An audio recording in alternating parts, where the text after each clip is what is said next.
listening audience, and those who are viewing us by social media and television.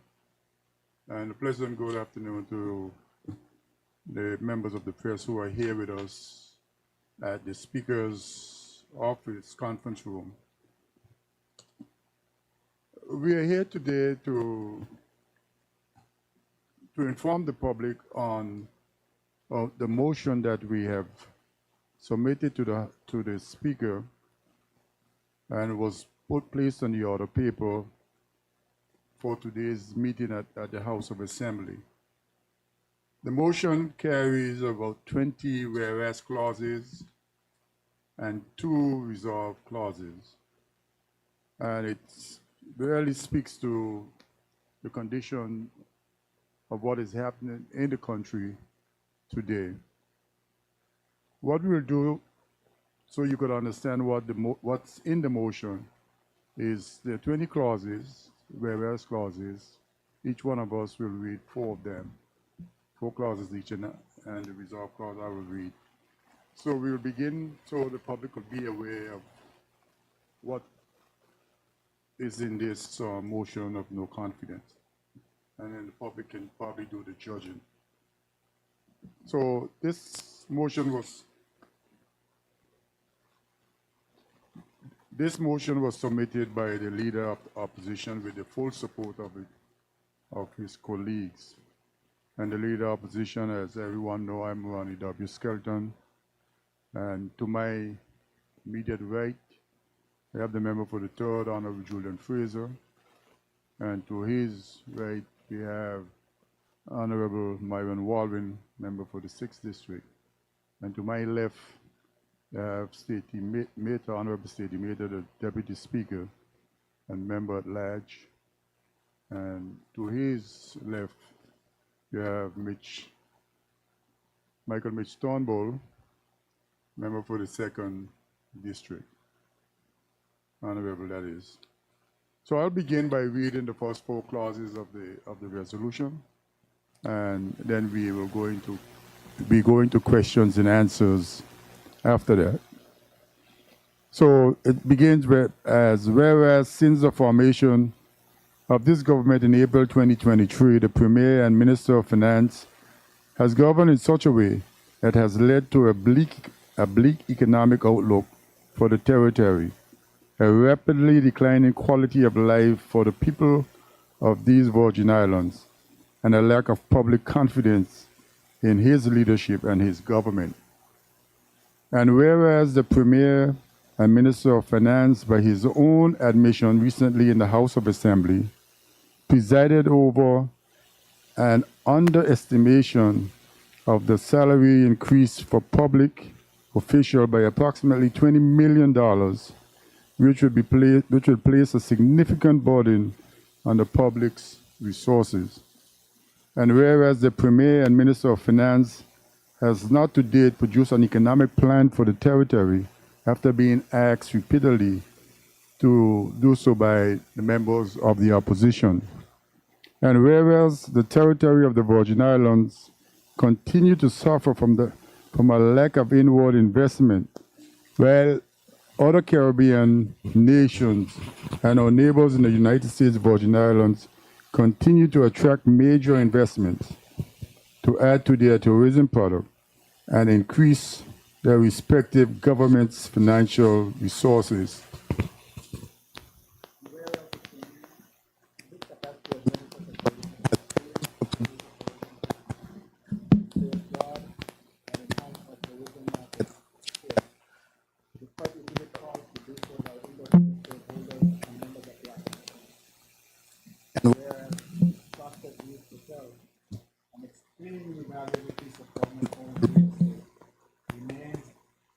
Dilapidated state with no firm plans for its revival to enhance the tourism offering.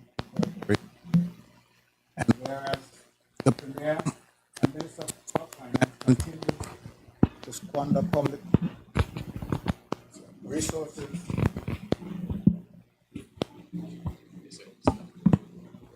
from the beginning.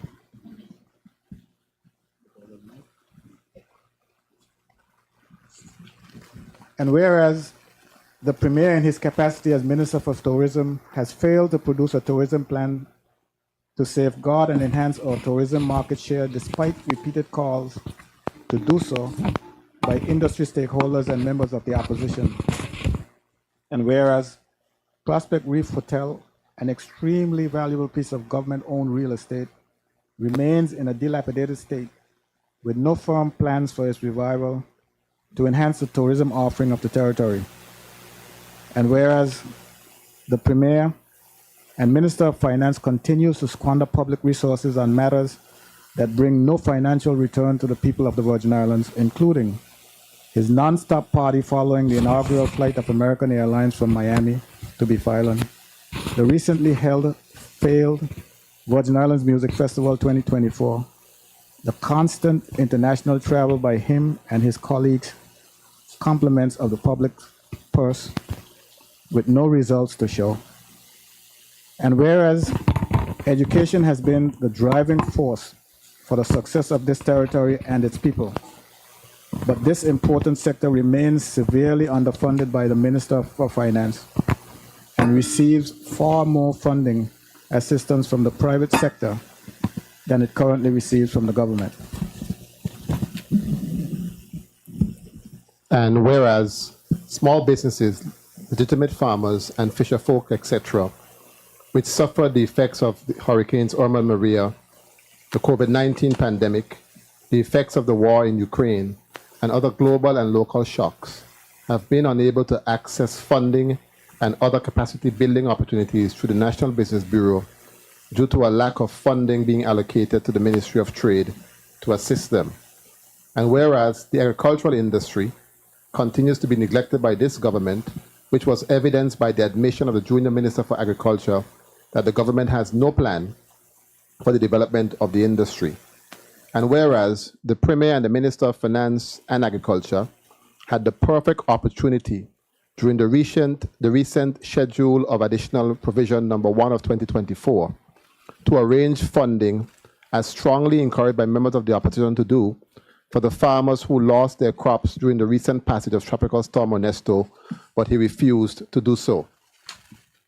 And whereas the minimum wage in the territory was increased without ensuring that all the necessary mechanisms were in place to prevent a hike in the cost of living generally, that the disposable income of those persons who should benefit from the increase would be enhanced, and that the financial health of already struggling businesses, which were not properly consulted, would not further be compromised.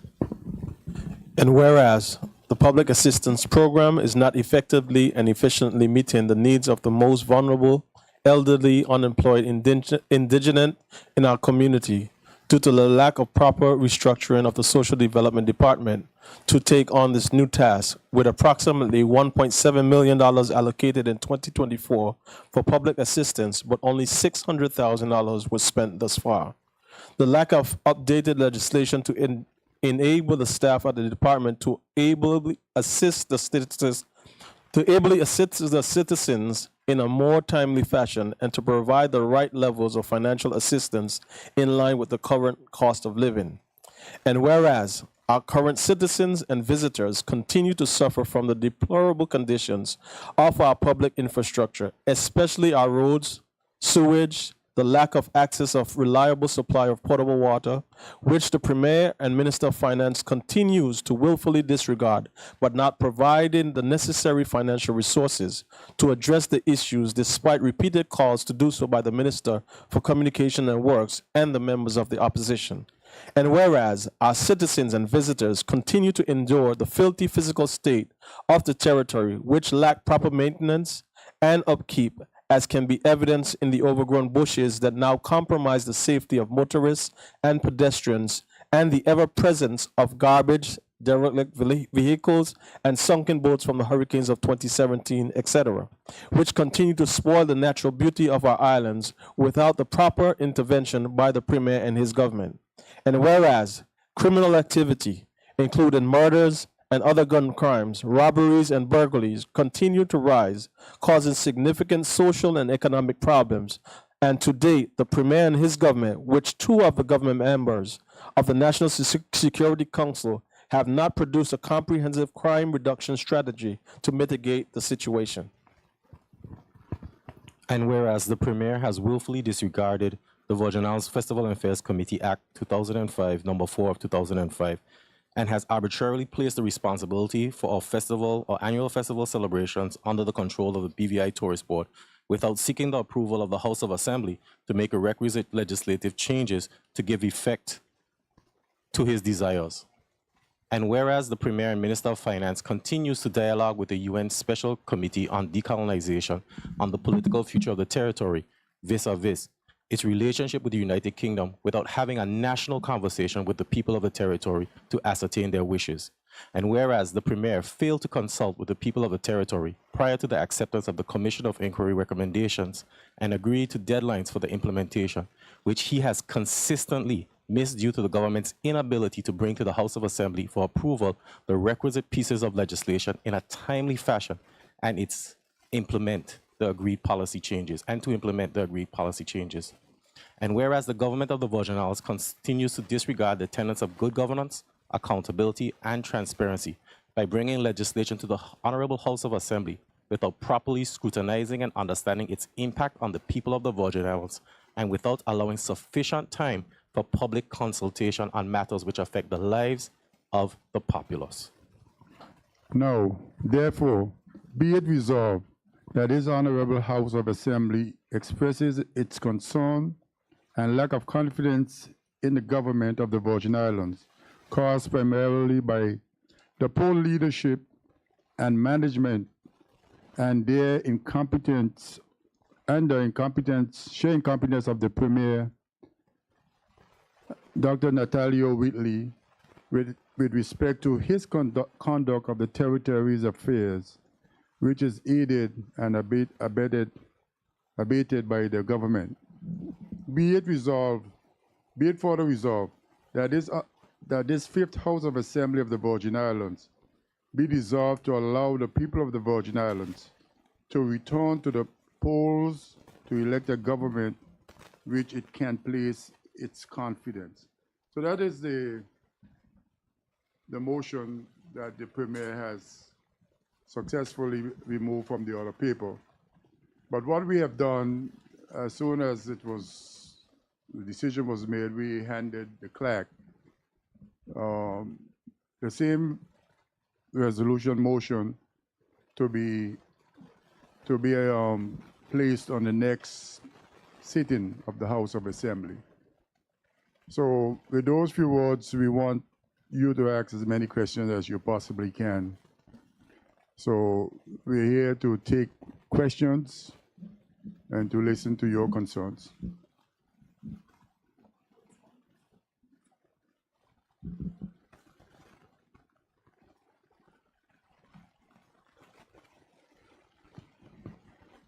I'm going to start with these three. Yeah. When is the next sitting? I can't say when it will be, but this sitting here gonna go on for probably the next 2 to 3 weeks. So it won't be in this particular sitting, it'll be another one. Another sitting, yes. So this motion can end up all the way next year? No, I don't think so, because there is a budget. You have to deal with the budget, so the next sitting it has to be on. How successful do you think the Success is measured in different ways based on where we sit. Like I told you in a very earlier press conference, the opposition will have their say, but the government will have their way. That's how the system is set up. They have 7 members. If we don't persuade one of those members to basically change allegiance, then it will not be as successful as you would like it to be. But the public will be quite aware of what is happening in the country and what probably the next steps needs to be. The only people that can remove the government from office besides what we are doing is the people. right? So that was then my next question. What are you going to bring people along? How can the people help you to see this successful outcome?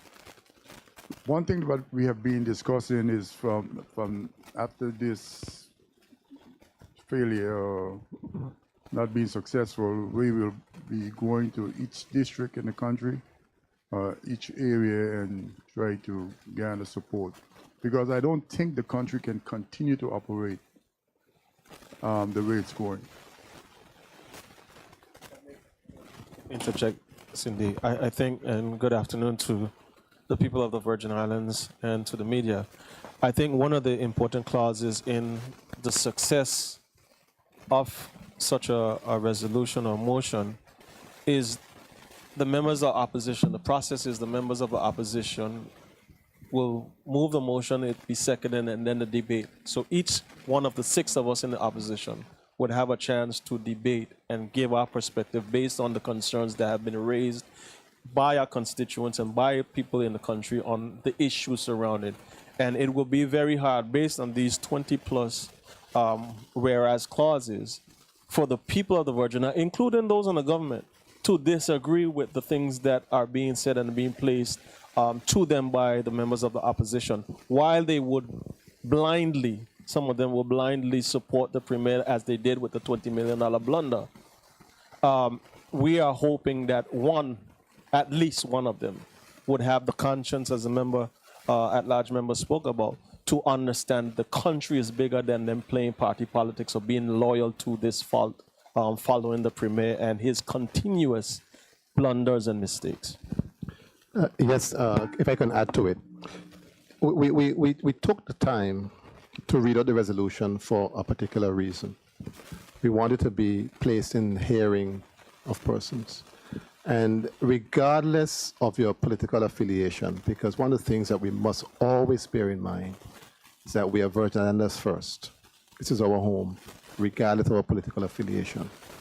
And regardless of what side of the political spectrum you reside on, when you read these clauses, you would have grave difficulties, except if you purge your conscience, to not agree with what is in here. What is in here is what is on the minds of every single citizen in this country. And as an opposition, we have a right to bring those matters to the fore. How can you help? You can help because the country is made up of districts. Every single district has a representative. Speak to your representative about these matters and hold his or her feet to the fire.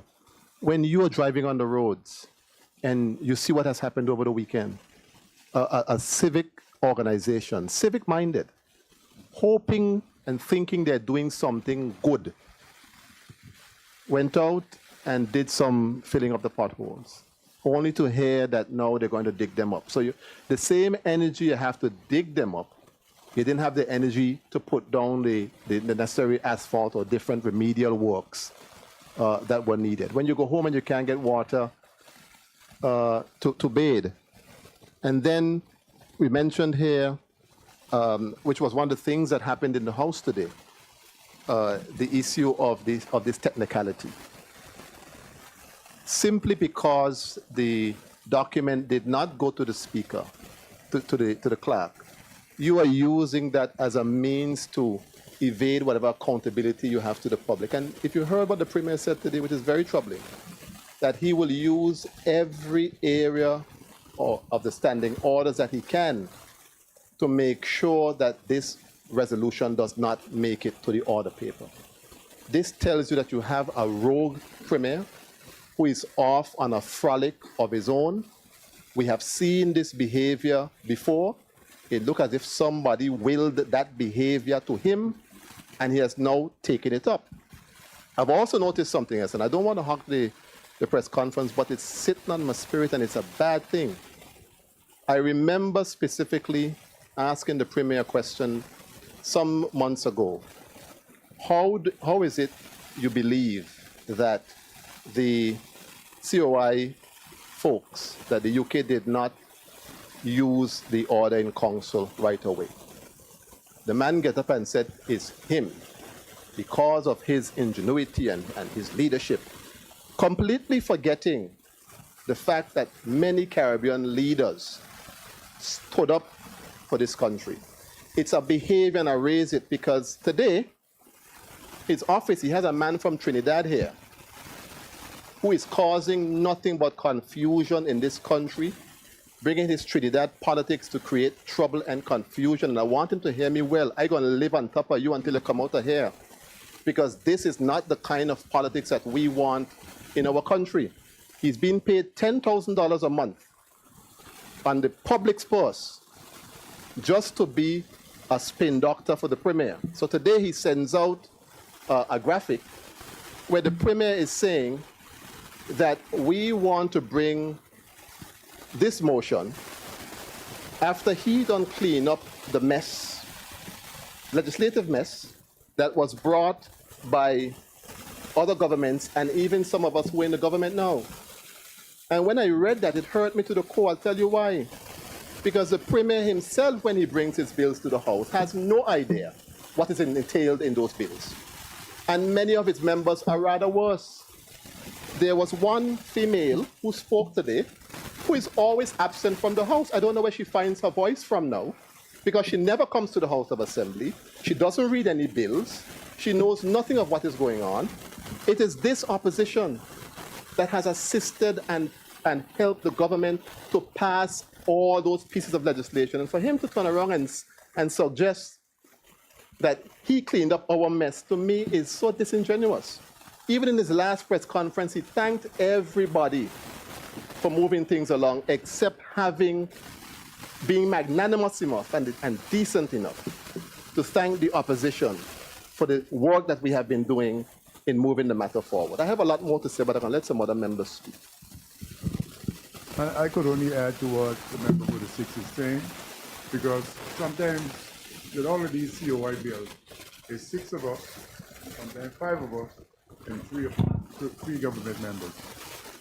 And if we don't do any, if we are not there, then the effect of these bills on the people of this country and this country will be worse than you could ever imagine. So we just can't walk away and not knowing that we're going to hurt our own people and our own selves. So it's a difficult place we are in, but we have to do some of this. Oh, Good afternoon to everyone. If I may, Cindy, today was, in my opinion, quite simple. The opposition, as other members have said, have stood behind the government into late hours in the night. When they do not have a quorum, they've called on us, can you be there? Will you be there tomorrow? Even this afternoon, will you be there tomorrow? Are you coming back inside? Because they need us in order to get certain things done. So as members who are committed to the country, we try to put the country above ourselves and above what might be going on in terms of politics. But today was a strong display of politics. You have an individual in there who is the Premier, who has consistently said that people are after his job, who's consistently said that people want to sit where he sits. But he has the seat. Today, you had a motion that was brought. You're seeking a technicality to have it removed. Yet when you bring things, we say, okay, go ahead, let's get this done, let's get this done, let's get this done. And then he gets up and he makes it seem as if people are doing something that they're not constitutionally allowed to do. Although he says that that is how he feels. Then why block it? Where's the conscience that today when we came into the House of Assembly, we could have moved through the order paper. The motion of no confidence was at the end of the order paper. There were 12 bills that the government had to bring forward. Why not do your job, bring the bills forward, and we would get to the vote of no confidence, whether it was 3 weeks away. But it was pointed to ensure that we did not have that on the order paper. Why? Because the Premier, at the end of the day, when he read this document, it must have burned him in his stomach.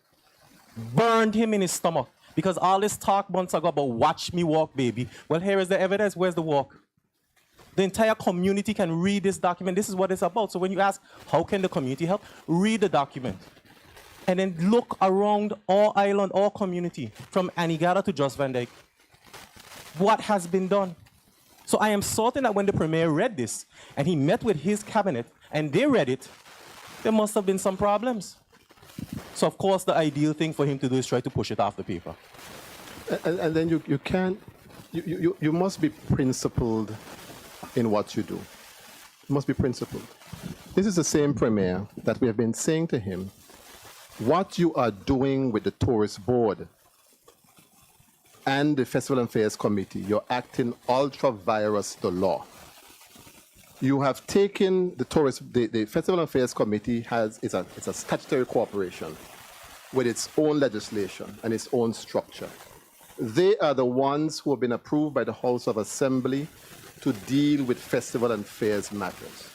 You unilaterally remove that responsibility, total disregard for the law, place it with the Tourist Board. And we have been saying to you, you need to bring the requisite legislation to the House of Assembly to do that. He has not done that. Is that somebody who's concerned about procedure? Then we just had a break a while ago. You know, I don't know how many of you were following the House, but we just broke a moment ago where the Deputy Premier was introducing legislation without due regard to Section 52(2), because the legislation was being brought within 4 days of the legislation being given to the members.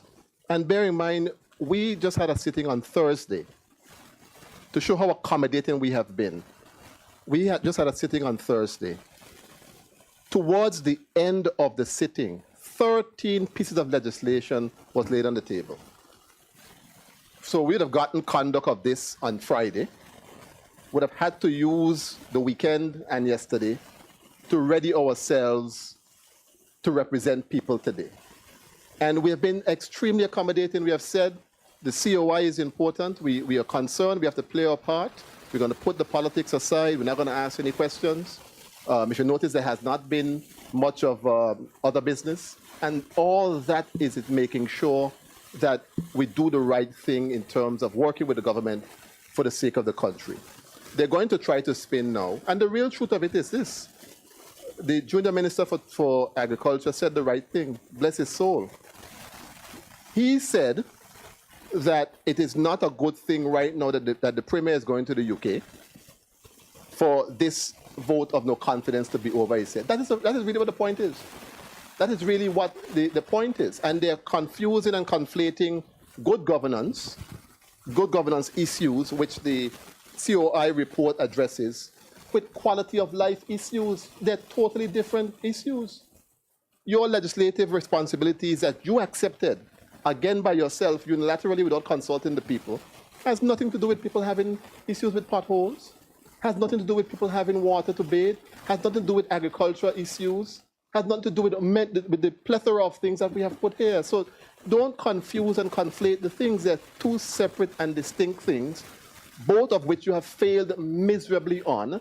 And that is why we are saying it is time now. You can't do the job.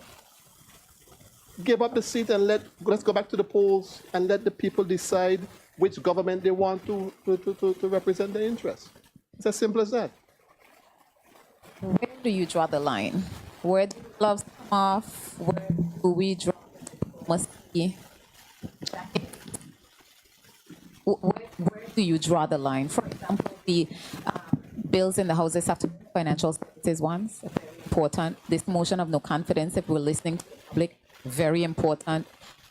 Where do you draw the line? Yes, you're looking out for the country, but are you really looking out for the country? Where do you draw the line? I mean, that's a very good question. And that's one of the questions we've been discussing collectively today. Exactly what's the best way forward. The recent mutual evaluation report that was given to the BVI that you mentioned that deals with the 6 financial matters on the other paper,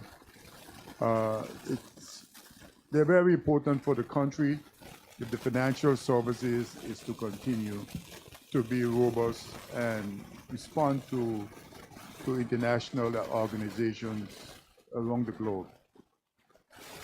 The economy of the country is in bad shape. There's no if and about it. It needs a stimulus. But we cannot leave the financial services unattended, because that's where most of the money comes in right now. So we are willing, my colleagues and I, to deal with the financial services matter because the country needs it. The other matters are questionable. The other matters on the audit paper right now are questionable. Right. Financial services is important. The motion is important. The motion say, we say. The motion goes, we go. Where do you draw the line? Clearly, the premier, let me say this in the right. Clearly, the premier is not respecting you guys. That is clear for the entire public to see. I think you guys see that. The way you're speaking, you understand that. He doesn't acknowledge, that you guys, I'm going to start over backwards because it could have been the opposition that just wouldn't show up. They'd let thereby the country failing. But at some point, I'm saying that you guys, there has to be, at some point, you draw the line. Do you should go down while you help them do these legislations and yet still everything is falling apart? No, Where I do you think- draw the line? I think we have drawn a line, and the line right now, because this is the last bit of information on financial services that we need to handle, and after that, the line is going to be clear in the sand. One of the things that we have done in the opposition is clearly remember and not to take anything personal. We put whatever feelings or whatever concerns we may have surrounding the premier and how he's conducting himself. We put that in the corner because what should take precedence is what is good and right for the country. Today, for instance, if we wanted to play politics, the House couldn't go on today because one member of the government is away. If we walk away, then nothing happens. But as Honorable Skelton has said, one of the points that we have raised, the very first point on this resolution, is the bleak economic outlook. Financial services really is the only game in town right now because we have seen what a spectacular disaster the tourism industry has become. Now, how do we then turn around and bring a resolution speaking about the bleak economic outlook, but then when the financial services bill, which is very important to the BVI survival, comes up, we're not present. So regardless of how persons may feel, our love for our country and that oath we made to the people to represent them has to take precedence at all times. So even when we finish here from this press conference, we're returning to the House because those bills are important. If it was something else, we may not have gone back, but we're certainly going to go now because we see how important financial services is to the lifeline of the country. Cindy, for me, and I agree with the members, the opposition member for the 6th and all the other members that sit here. The line and the gloves for me are off. I have said to this premier, the last one and the one before him, the UK ministers, 3 of whom I've met, that anyone or thing that gets in the way of the progress and development of the people of the territory becomes an enemy of mine. You have seen now, and I've seen it before, so that's why you see me a little bit more antsy. Because when we were in the unity government, Honorable Penn and I, we saw it when we came down to close to the end. The very premier got up and said the unity government had served its purpose. But if we weren't paying attention in the unity government, the country would have been taken over a long time ago. And now you have another set of people who are all holding for positions and power. They're talking about us trying to get power. They're holding for positions and power when the courageous thing for one of them to do was to say, Premier, you're wrong. We didn't agree with your $250,000 non-stop party. We didn't agree with your $930,000 music fest that you ain't gonna get $10,000 from. We didn't agree with the $20 million mistake that you made. Anything, any one of them. We didn't agree with the clinic being closed on the Virgin Gorda when it should have been open. Anything. So the people of the Virgin Islands have to take precedence, and I believe that's where our stand is. But balancing that with the fact that we have these financial services bills, and we're not going to allow bills that come from cabinet without the members of the cabinet reading them, or even the government reading them and bringing them and expecting us, oh, let's do the work in the committee. Because that's what you heard. When they say we work well in committee, it means the opposition minds operate in the committee to bring a bill because they're not reading them. They don't pay attention to the Constitution. They don't pay attention to standing orders. They don't pay attention to anything except going on a plane. My last question.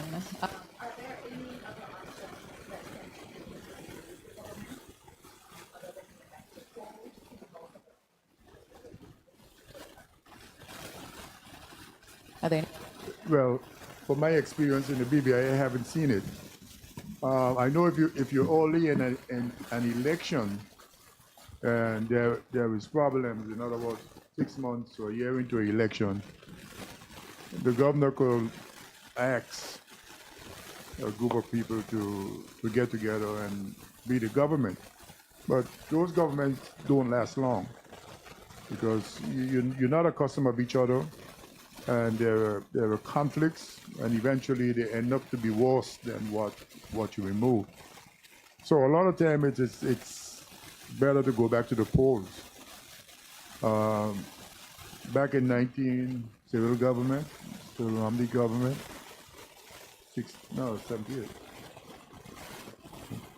When they were trying to remove him from office, he resigned, and once the premier resigned, all the ministers disappeared. So there's no government. Yeah, 86. Yeah, it got to be all later. Because 70, I was in it. Yeah, it got to be 86. So yes, it's possible for a governor to say, turn to the elected members and say, can you guys form a government? That's possible, but I'll be for the people, choose who the government's supposed to be. Good afternoon, gentlemen. If the motion to call a vote of no confidence today in this sitting would have been successful, would that not have delayed the final implementations of the COI recommendations? Not necessarily. It means that if it's successful, it means somebody crosses the floor. And you can have a minority government, and the COI recommendations are so important to some of the things we're doing. So it might not have affected it. You know, it will have happened that the opposition will have had a lot more powers to do what needs to be done. The other thing is that if you examine the order paper, the resolution is at the end of the order paper. So which means the substantive matters, financial services and the COI, remaining COI matters, would have already been dispensed with by the time we got to the resolution. So there would not have been an issue. In response to that, me- Mr. Wallen, would the governor not have signed off on those bills to have them listed right there? Let me answer the question regarding had the motion been allowed and it carried. If there was a motion of no confidence against the government, if there was a motion of no confidence against the government, the governor would consult with the premier, and the premier would would tell the governor of the two preferences that he has, which is either call for a new election or have someone else form the government. And the governor doesn't have to accept the position of the premier, but usually they do. And more times than none, the premier would ask for a new election. And as was said earlier, by the time we had gotten to the motion, all the business on the order paper would have been dispensed of. Some of the issues brought up in the 20 or so clauses were dealt with in the previous government, with the exception of the Honorable Mr. Mayhew. I'm curious as to if you can convince the public that you all would be able to do a similar or better job than the current government. When you said they were done by a previous government, what do you mean? With the exception of It seems like the Prospect Reef Hotel has been a problem since before this current administration. we can't talk about prior administration. When you when you go to the public, you tell them that you're going to fix the problems of the territory. If you fail to do so, you can't point fingers backwards. So when we go and we tell them that we want a motion of no confidence, and if you were to give us the opportunity to run the country, we will fix it. Remember, we ran at the same time they did during the last election, and we had a platform. We had our platform. We just fall on that platform and do what we have to do. We have learned a lot since then. We've gotten more experience since then, so we must have been better to do the things that needs to be done. But if you're living in this territory, even people who don't live here can tell that it's a total disaster. And if something doesn't happen, I mean, you see the amount of crime that's taking place in the territory, that didn't come out of a vacuum. It's coming because of something that's not working. And we think that we have a responsibility. This whole thing with the COI has severely hampered us in our desires to bring a motion of no confidence. This should have been done a long time ago. Because back in April when we got elected of 2023, I told them, even before we were sworn in, that this opposition, when I look at the composition of the opposition and the level of experience on the opposition side, I knew there was going to be a problem. I told them that there will be motion of no confidence, not one, not two, but as many as necessary. The leader of the opposition was fortunate to be able to do it now. And you see what they did. Despite all that we have been doing for them, this is what they did to us. Well, I'm going to make a prediction, though, very quickly, and I see Meta wants to say something. And I've long resolved in my mind that we have a bunch of 8th graders running the country. 8th graders, yes. Watch over the next couple of days. You notice this, and you'll see a trend. This motion is going to be delayed, which it has been delayed. You're going to see them over the next couple of weeks or months doing everything that we have in this order, so that by the time we get to the House, they will say we have completed. Because that's the behavior. If they in Greenaway or somebody doesn't highlight something, it doesn't get done. If a tourist does not take a picture in a pothole, it does not get done. And that has been the conduct of this government. And you can't have a country run that way. You must have a plan for what you're doing. You have a bunch of 8th graders running the country.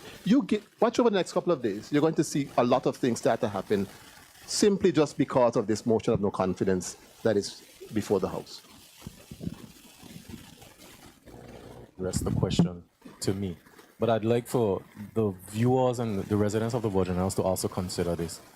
A vote of no confidence, if it results in the House of Assembly being dissolved, there were many persons in this territory that ran for the last election. And there are many people sitting right now who probably would do a better job than who is there. So putting the focus on the opposition being the ones who want to lead the country when we would be going into an election, I think is not what I would want our country to consider right now. But consider other people in the society, among those who are sitting here who may have the desire to do it again, to be on the opposite side, to make a better impact on our country. This scenario that is constantly being portrayed is not what we need for our people. There are 30,000 people here, 13,000 registered voters. People are eligible to run and represent us in the House of Assembly. Those who are there now are not doing what they need to do. And we need to start looking deeper than that and only focusing on 13 people if we're talking about an election. One of the things, Beacon Island son, Beacon Island son, the Beacon. One of the things when you go and run for political office, you tell the voters that you're going to fix all of these things that the government who is sitting is not fixing. You mentioned Prospect Reef.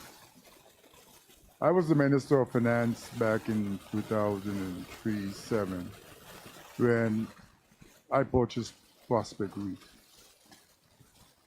It was run as a small hotel. Hurricane Irma Maria destroyed it completely. It needed a lot of improvement before Irma Maria. So don't get me wrong. But this government ran and said what they're gonna do with it. and it did it 6 years ago. In other words, the previous government, and the premier was the minister of education at that time. 6 years since nothing happened. Nothing happened to any of these things. So to be blaming a government way back, it doesn't make sense to me. I believe in the Lee Iacocca, he's there now, who ran Chrysler for many years. I don't lead, follow, I get out of the way. Because all you're doing is destroying people's well-being. And you're giving people no hope, especially young people, no hope to strive for greater things in this country. So I don't agree with blaming. If I come and I say I can do a better job at the Beacon, then I should show my colors, not blame you for the things of the past. Mr. Skelton.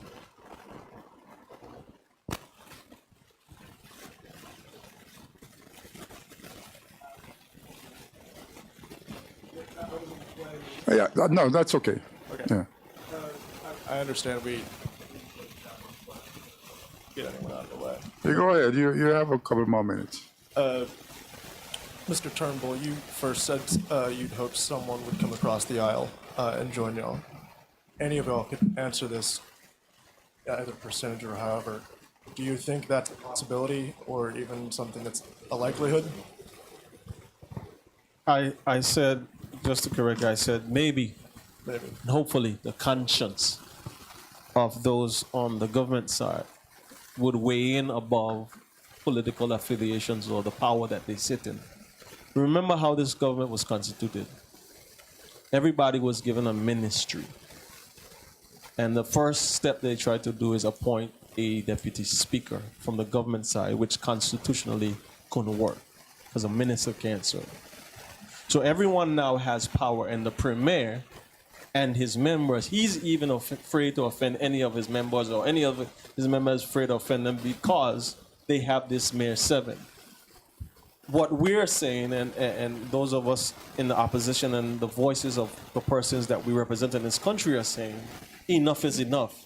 We've had enough of you continuing in this realm that existed in the government that operated prior to. And I'm talking about the one under Andrew Foy. I'm not going to mince around words with it. And it is continuing with the actions of this premier under the same operation, just a different name.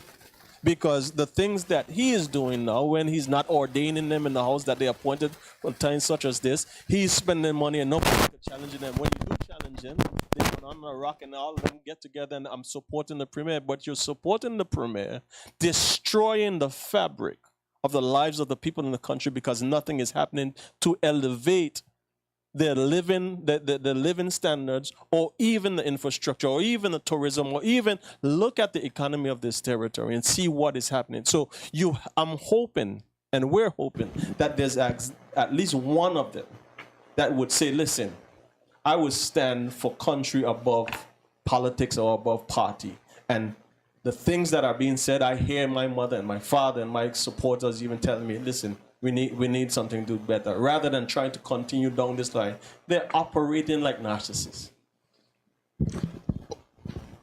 Even if one of them decides not to come over to join us, I think it can also be a very instructive lesson to voters to put in the back of their minds. Because once we go through this debate, clause by clause, and as I said, these clauses are very difficult to disagree with. If you love this country, you can't disagree with anything that's here. One of the things that we will ask for, certainly, is a division of votes, so that each member is called by the clerk to say exactly where they stand on this matter. And that will be something that the voters should bear in the back of their mind when the appropriate time comes, when they go to the polls. They will see who stood up for them or who did not stand up for them or who didn't do the right thing.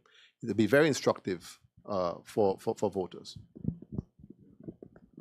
Enough. Where is the representative from the 8th District, Mr. Marlon Penn? Was he sitting today?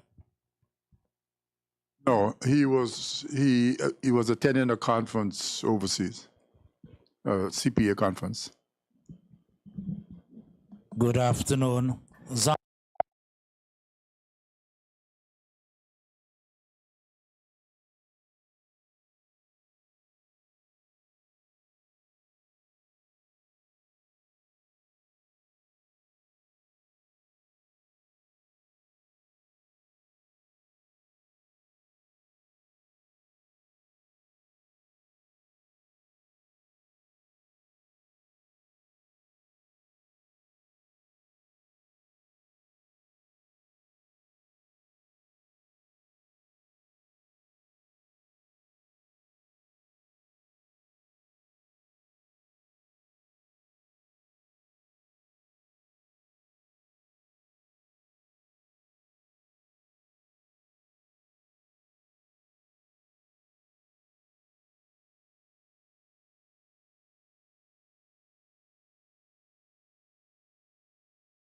Questions that we ask in the House, I address it to the Speaker.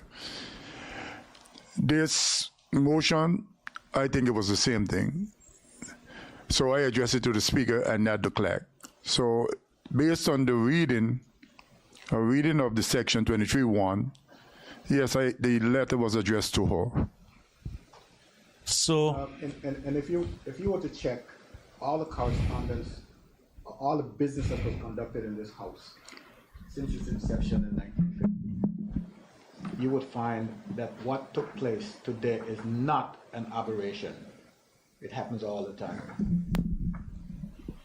so Leader of the Opposition, the question is again, did you agree with her interpretation?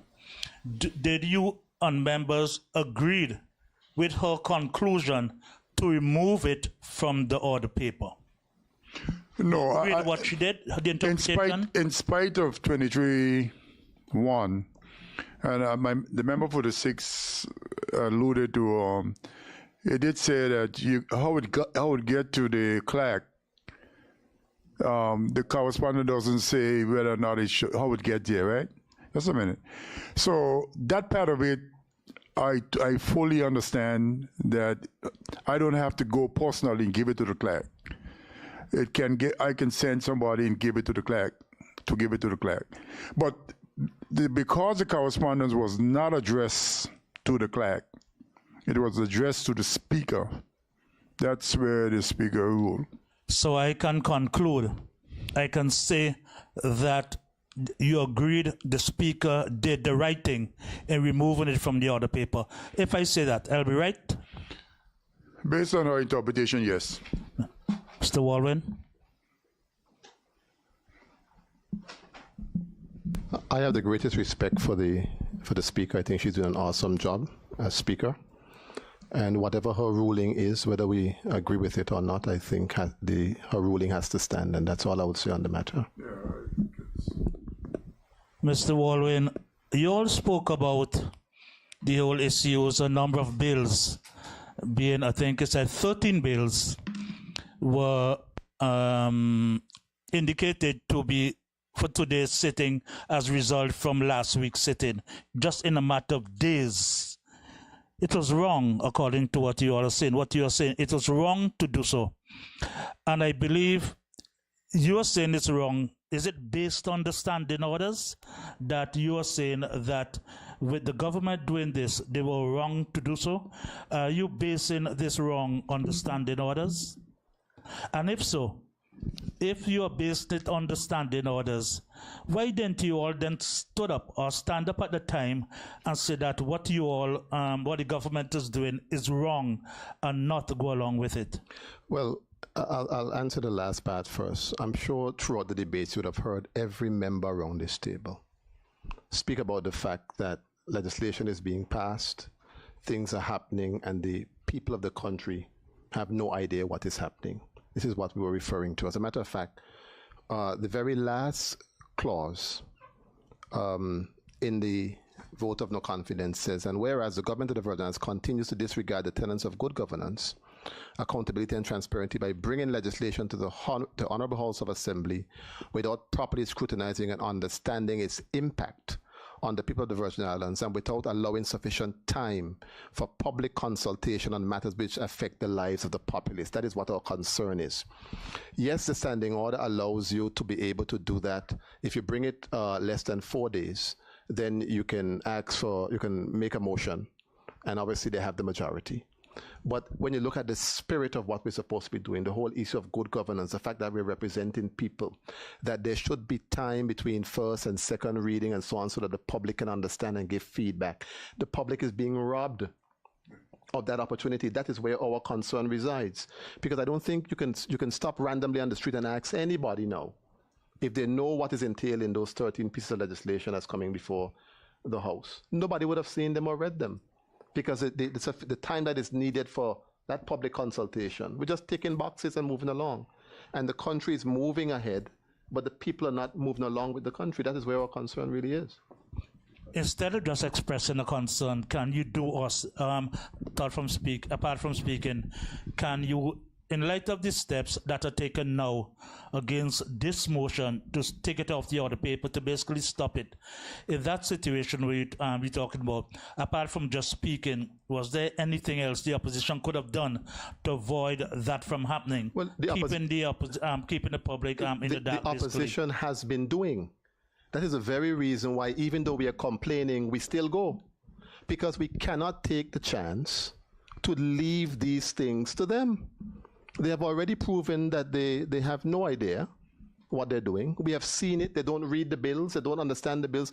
How can a premier say that he's bringing a bill, for instance, in the last bill that we did, that public service management bill, he stood up in the House and said that what the governor is putting there is unconstitutional. Well, how do you allow it to come to the House of Assembly if it is in fact unconstitutional? And you have heard us go through the bills in the House all the time, highlighting things that cannot work, that are improper, that shouldn't go that way. And the committee stage of the bills are private, but if you were to see us in there, you will see exactly what it is I'm saying. So our role, what we're doing now, as disgruntled as we are with the process, we can't abandon the people, because if we are not there in the House going through these bills, the situation will be far more disastrous. So we are doing our part, but we are also bringing to the public's attention what is happening while we do what we're supposed to do. And if I may support the member's point, there are examples, Zan. There are examples of bills that we have brought and highlighted to the public's attention. The immigration bill, the Crown Lands bill, the public service management bill, the register of interest bill.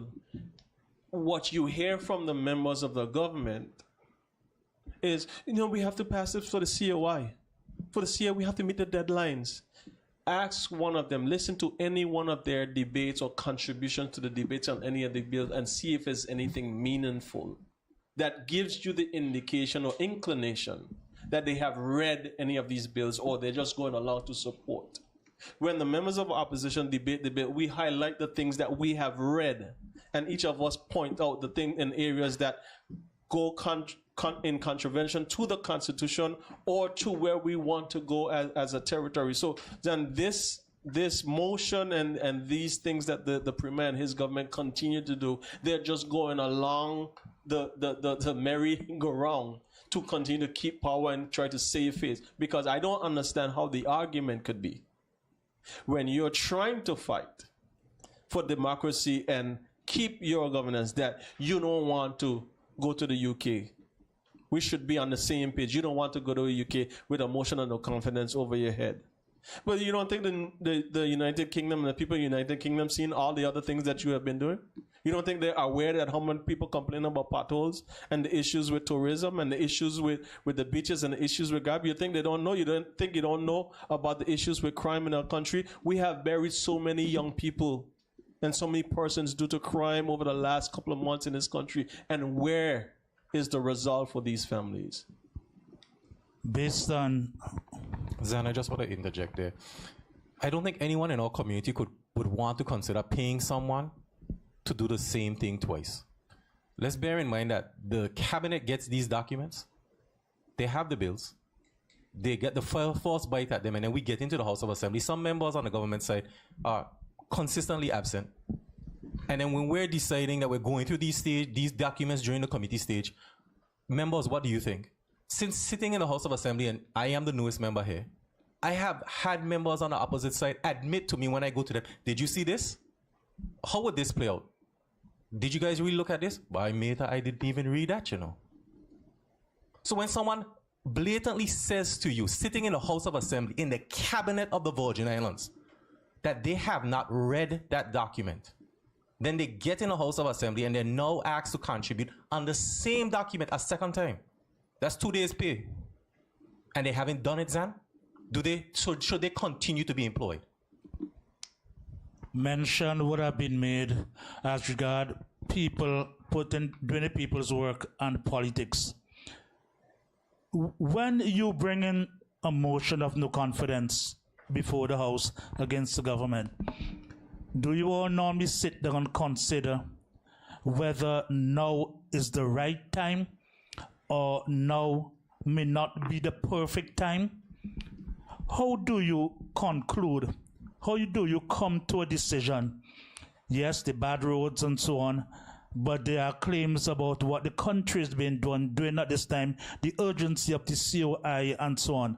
Do the members of the opposition normally sit down and decide this is the perfect time to do so, to bring a vote of no confidence, or this may not be the right time in the interests of the people of the territory? Then I think we brought the motion of no confidence at the right time. Let me see if I can explain why. You saw the actions of the Premier today. If the Premier, in spite of all we have done to accommodate and to get the matters, the COI matters, approved in the House so it can go to the Governor for ascension, we know that if he goes to London and he basically get them to lift the order in council, then he's come back with his chest push out, in spite of all what is happening in the country. It's not about getting an order in council lifted, because they did not suspend the Constitution in July. They did not suspend it at the 31st of August. And they're not going to suspend the Constitution. Because we as a legislator is trying to do the things that will stop them from doing exactly that. But if he goes and come back, you know, the motion of no confidence will be not as effective as it is today.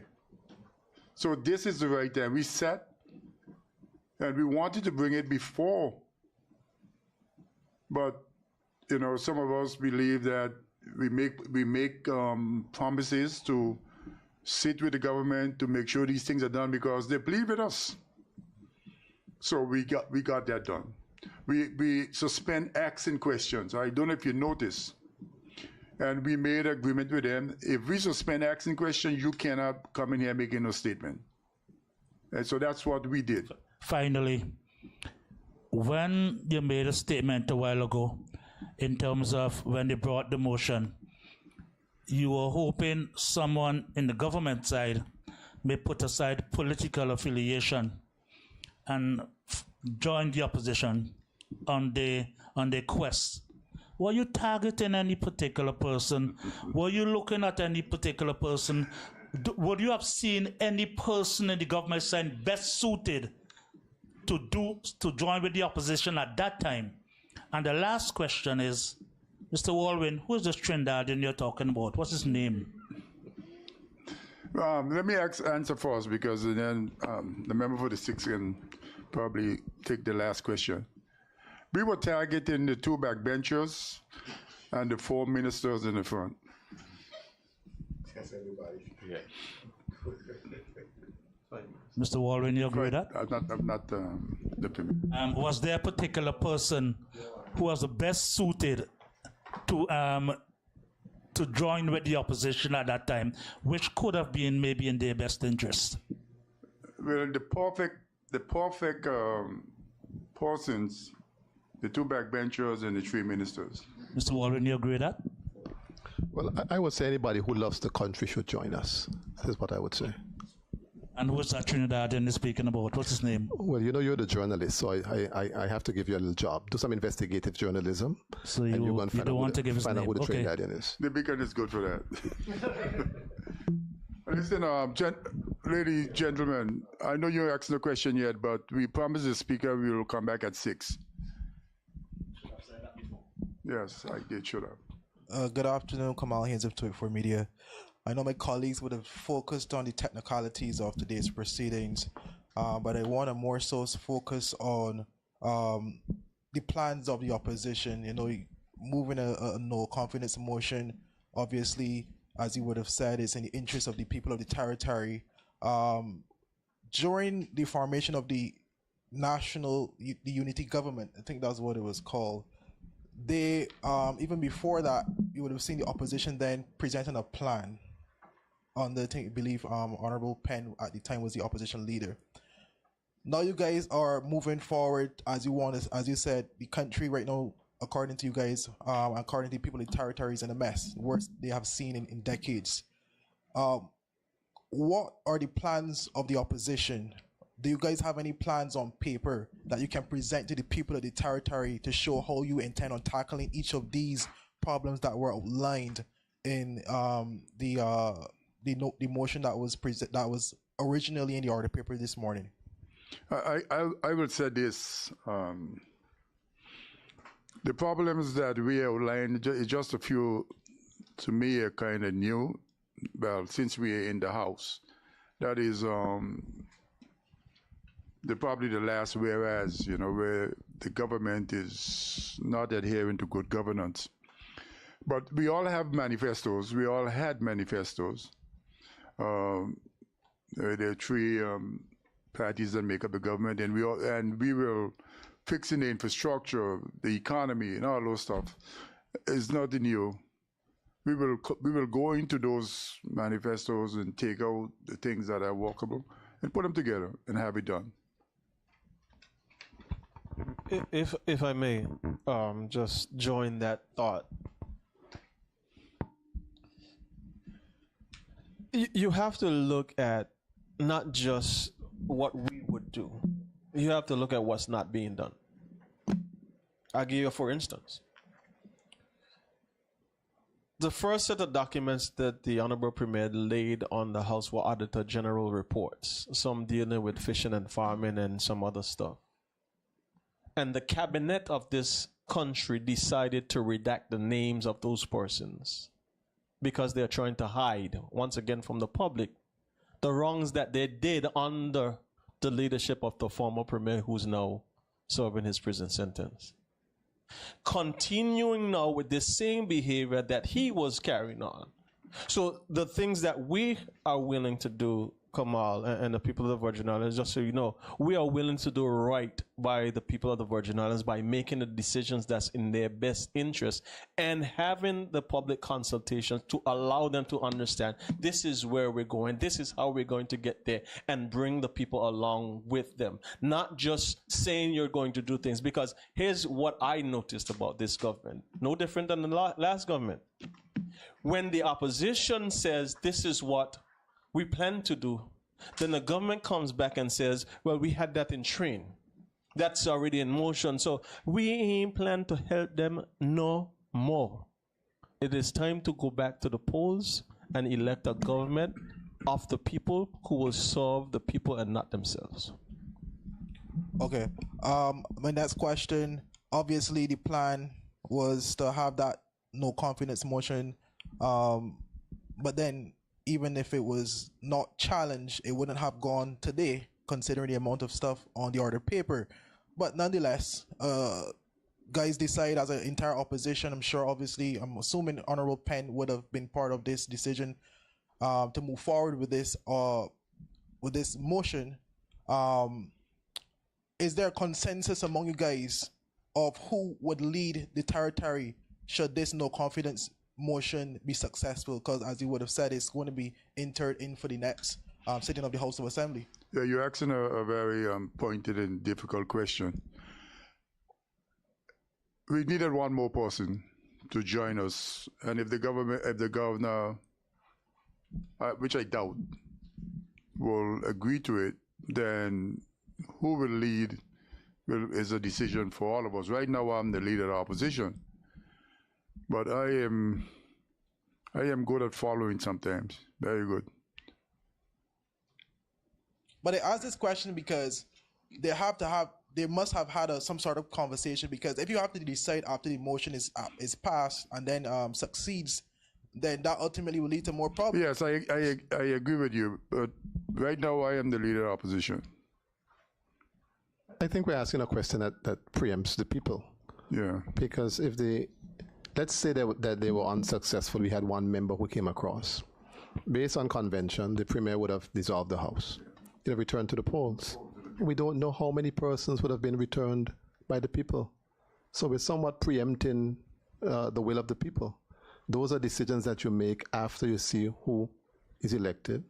You have your discussions, and then you come up with a consensus. So many things can happen between that time. Honorable Skelton and I we joined our forces like we used to do old times. Yeah. You never know. Some of these things play out very well, but you can't preempt the will of the people. We don't know who would have been reelected if you go to the polls. Okay. I prefer the people to decide. Understood. My next question, you guys mentioned a lot. Oh, sorry. Yeah, I was going to say your question does have merit, because there is a possibility that the governor will decide to have someone from the new government as opposed to going back to the polls. Unlikely, but possible. And if that happens, then someone has to be from among the opposition and the other person who came over with the opposition. You can't say yet, because the person who came over from the other side might have demands that we might well meet. So we don't know. And just for clarity, I would have only asked that particular question because one of the questions among residents, especially following last election, would have been who would lead the territory, and that was obviously before Honorable Lorna Smith would have made her decision. But the question obviously there was then who would lead the territory, considering how the structure of the political parties following the election. So that's why that question was asked, because persons are okay, well, should we move with in the direction of the opposition to have this no confidence motion follow through and pass?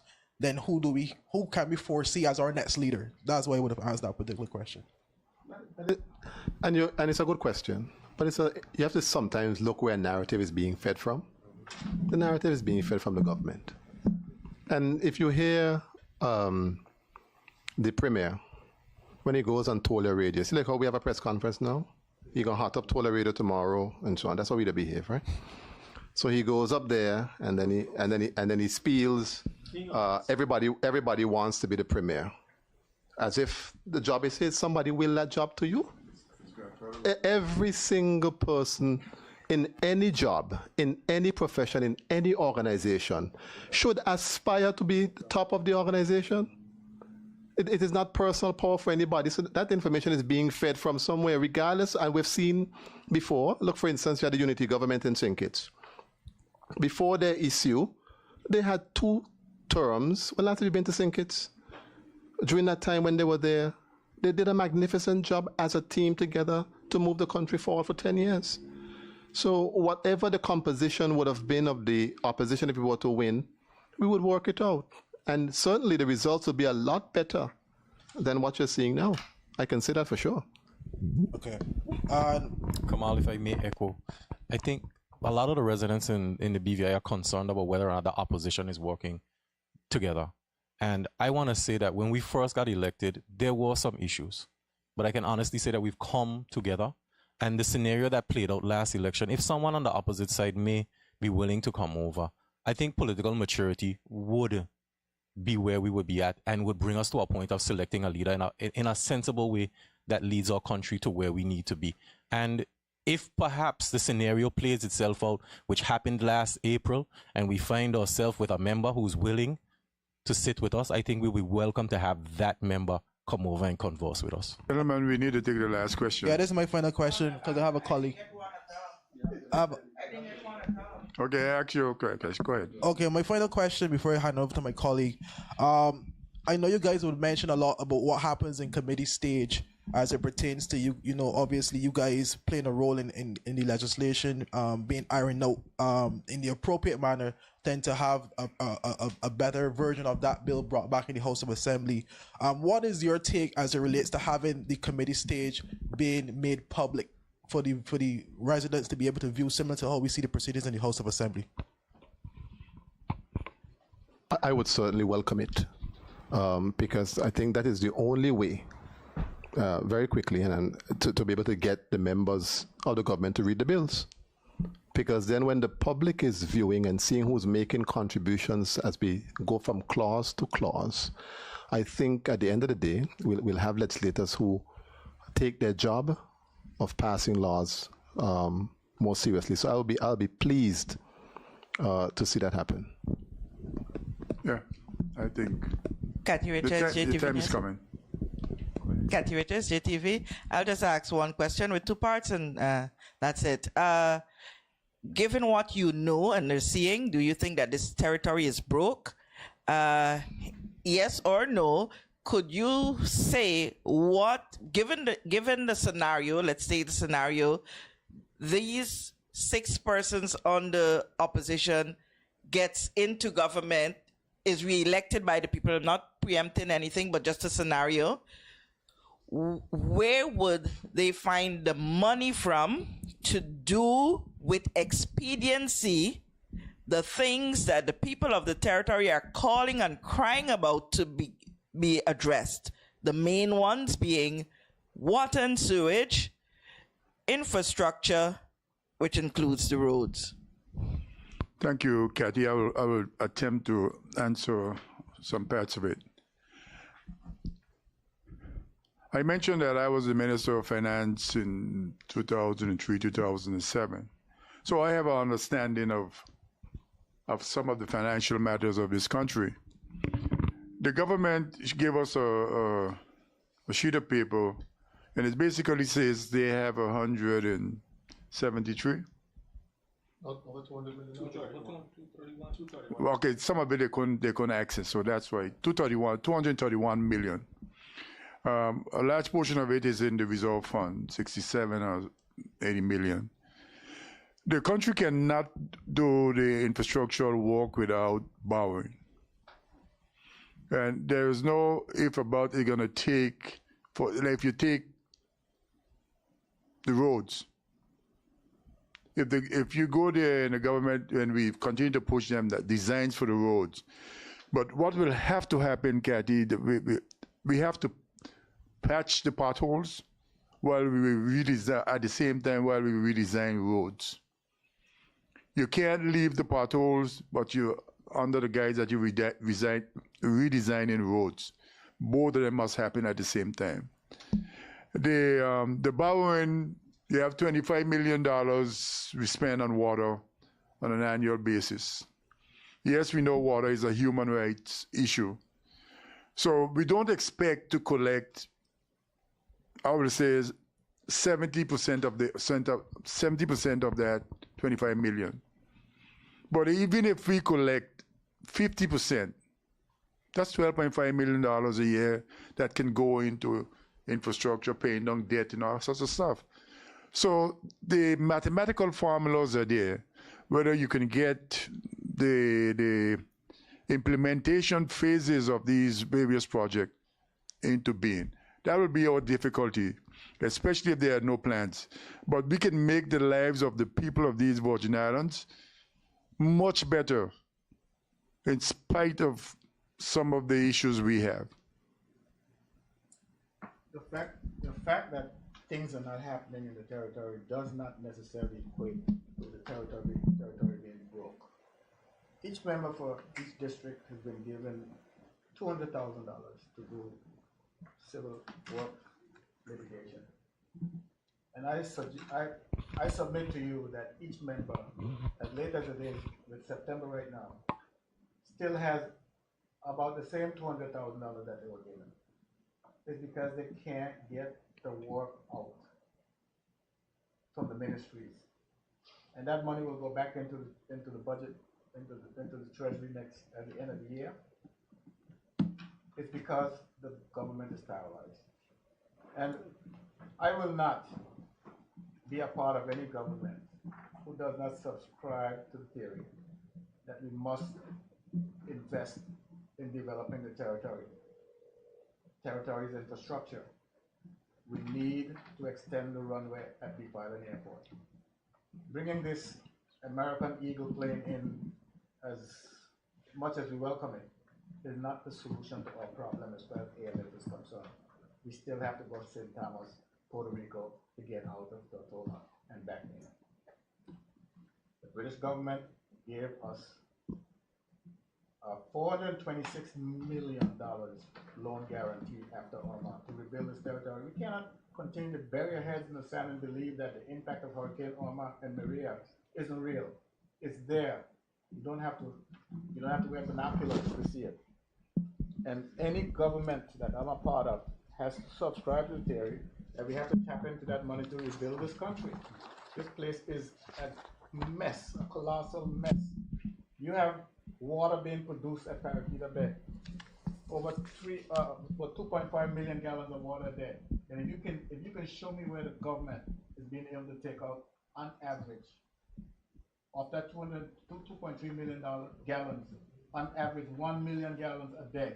If you can show me that, well, probably give you a Mercedes, because it's not happening. We got an incinerator that's been broken up for over 3 years. It's not happening. Nothing is happening. So, what I think that the Premier should count his blessings and consider himself fortunate that the opposition would sacrifice everything and decide to help him get these bills out. No one has been hearing from us. What are you going to hear from us if we pledge to cooperate with the government? It has to stop. It has to stop at some point. And sometimes these motions of no confidence does not necessarily have to result in a government falling. But if it makes a government unpopular enough, they too will be so frustrated they'll be wishing for an election. So that's all. I think that for the years that I've been in the government, not the opposition, in the House of Assembly, this is the most competent set of people that I've seen in an opposition. When these Ronnie got elected in 1999, there were 6 strong, but there were brand new people. You got experienced people in the opposition now, and compared to the government, I mean, I got more years and I got more terms in the legislature than some of them got years. So you can figure that out. Honorable Baldwin, before you think, if someone could quickly also address a possible time frame in which ease can come. Yes, Honorable Skelton, you give the scenario that you will do temporary patches and stuff. Time frames is the biggest thing right now to persons. Time frames of what? Getting the infrastructure fixed, whether it be long-term, short-term, medium-term. I mean, Kathy, that's really a matter for the government, you know. That's really a question for the government. No, I put that to you. Should this body... Also, this body... Yeah. Well, certainly, that has to be a priority for the government. And we have just mentioned that there's over $200 and something million in the Treasury. Honorable Fraser pointed out clearly what part of the problem is. A major part of the government's problem is management. They lack the experience to execute things. And they've been falling down on the job for a very long time. I'm glad Honorable Fraser raised the issue of the loan guarantee. This is where all this started. If things were done the right way, before the election of 2019, the exchange of notes, letters, discussions with the UK in relation to the loan guarantee were already done. Whoever would have won the government in 2019 just had to pick up from where we had negotiated and start the discussions with the lending facilities. I recall sitting at home. I lost that election. sitting at home listening to an event at the college, at ATAP Community College, about borrowing guidelines, this and borrowing guidelines that, pure lies. Nothing in there was factual. And they dilly-dallied and wasted time until the loan guarantee was withdrawn. And then you see now that the Premier, on the last occasion, went back now to the UK to try to ask them if they're willing to put it back. What you're seeing here is a continuation of what they have done. They're very clever, you have to watch them closely. Everything that is bad, that leaves a stain on them, they throw it on poor Andrew. Everything is Andrew. Andrew this, Andrew that. We just laid down a bunch of reports, as Honorable Turnbull said, with the names of all their cronies who got money 3 and 4 times. We had a set of reports before then where we saw a bunch of money given, cabinet approved one amount, they go back and they give how they want. For instance, there was one church where cabinet approved $20,000, but then you see that the church got $260,000. And so when you bring up those issues, oh, that's Andrew, as if the rest of them were just there doing nothing. But whenever anything is good, it's them. And that has been their behavior. But the issues affecting this country are things that can be fixed. It's a management problem at the end of the day. And then you have the economy of the country, and that is why we're going back to the House, because we want to make sure that the financial services sector remains buoyant. The tourism industry, we've been asking for a tourism plan for the longest while. Nothing has been produced. And it tells you how they're not taking their job seriously when you can have a premier who is the Minister of Finance tell you that tourism is not rocket science. So in his mind, all of us who would have invested in the tourism industry, all of us who would have gone away to study tourism and understand how the industry works, we are set a mumu. We had no call going to college because this is stupidness. This is something that he can just do at the snap of a button. But yet the place is in an absolute mess. The tourism sector is an absolute mess. And once we get back in government, that is the first area that we're going to tackle. There's no shortage of information. There's no shortage of experts. We need inward investment in the country, as we have said. You look at almost every Caribbean country right now, there's some major project going on. All you're getting from the government, oh, we had X amount of cruise ships in, we had X amount of cruise ships in. But you have bodies in, but is that translating into dollars and cents? We've been saying get investment in, get a Marriott, get one of those big chains in, a couple of them, because we want to increase the overnight visits in the country. Because those are the people who will go and support the car rental companies, would go and support the restaurants and get the economy going again. And that is what we need. He's right. It's not rocket science, but he's not getting it done. Okay, ladies and gentlemen. We're coming around the corner. You have to let us wrap up, sir. I know good leader of the opposition. You won't cut us off. Kathy, you asked if the country is broke. I don't think the country is broke, but I think Natalia Wheatley and his government are broken. Mismanagement, malfeasance, negligence of the people of these Virgin Islands, Madam Kathy, is what we have. A broken government. And a broken government who will do anything to stick together to support the premier so that they could remain in power. Go back to the last budget of 2023. 2.5 weeks, we went through Standing Finance Committee. It was only 5 days thereabout of that 2.5 weeks that the Minister of Finance was in his seat. You understand what I'm saying? We were passing a budget, but the Minister of Finance, who's supposed to negotiate with his members and prioritize things, was not in the country. We were here in this room. You go forward now to where all this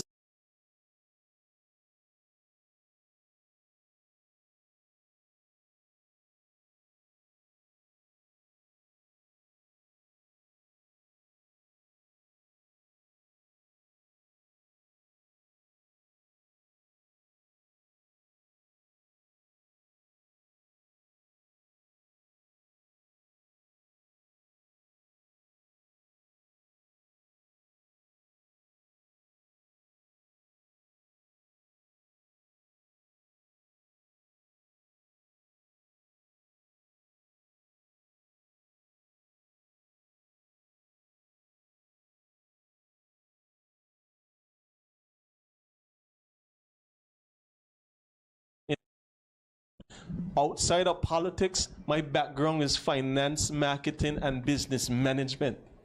So when you start to hear me digging about the $20 million when I was asking the financial secretary if there was enough money, and my members on this side were telling me, Lord, leave it alone, Mitch. Now you come to find out there's $20 million. And the premier challenged the member for the 6 and said it's $13 million, not $20 million. But I want to say something to the people of the Virgin Islands. The premier cut spending, cut hiring, he cut in travel, and he cut in this and in that. And he's now accumulated that to be $7 million. So he says not $20 million, it's $7. But that $20 million or that $13 million would have had to be budgeted from last year in the 2024 budget. So don't try to fool the people with numbers. I keep telling the people of the Virgin Islands, numbers are not words. They cannot be manipulated by like words. Just like that problem we have going around, 125, not 5. Left to right. Left to right at it and read the numbers. Thanks. I just want to say this. Kathy sitting in the House of Assembly, I would think when you look throughout the region, you see leaders of countries talking about development, as the member for the 6th said. They're talking about investment. They're talking about infrastructure. We've spent quite a bit of time in the House of Assembly talking about cutting bush. So when you talk about roads and infrastructure, healthcare, education, you talk about telecommunications and so many other things in our country that we should be talking about. But here we have a highest sitting premier, highest elected official, talking about his rated program, which now he has budgeted $2.3 million for the year.